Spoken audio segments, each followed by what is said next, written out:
Next sum பாருங்க. HCF of 108 and 234 is expressible of the form 23x minus 51. அப்ப x ஓட value என்ன அப்படின்னு கேக்குறாங்க. ஒண்ணும் இல்ல.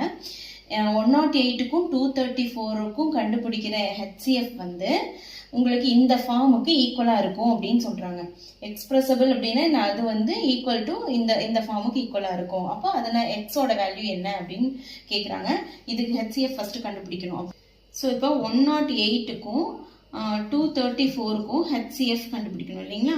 பாருங்க, ரெண்டு யூனிட் டிஜிட்டும் ஈவன் நம்பரா இருக்கு. ஸோ 2 டேபிள்ல வரும்.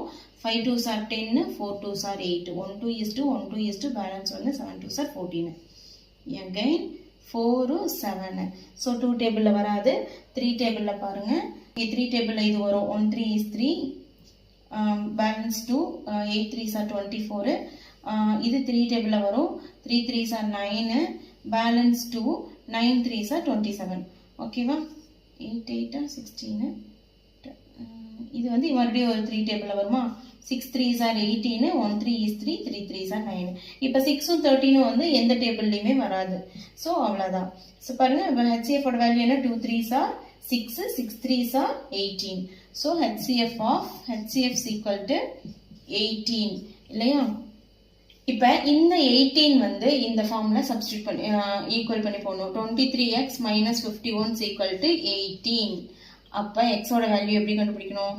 23x equal to இந்த minus 51 ஈக்குவலுக்கு அந்த பக்கம் வரும்போது plus 51 வரும். So 18 plus 51.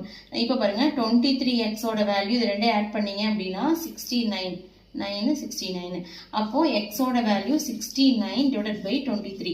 இங்க இருக்கிற 23 மல்டிப்ளிகேஷன் இருக்கிற இந்த 23 ஈக்குவல்ஸ்க்கு அந்த பக்கம் வரும்போது டிவிஷன்ல வந்துரும் இல்லையா? சோ கீழே போட்டு டிவைட் பண்ணும்போது உங்களுக்கு 3 டைம்ஸ் வருமா? 323 69 இல்லையா? சோ x ஓட வேல்யூ உங்களுக்கு x is equal to 3. Answer 3. Option A answer 3.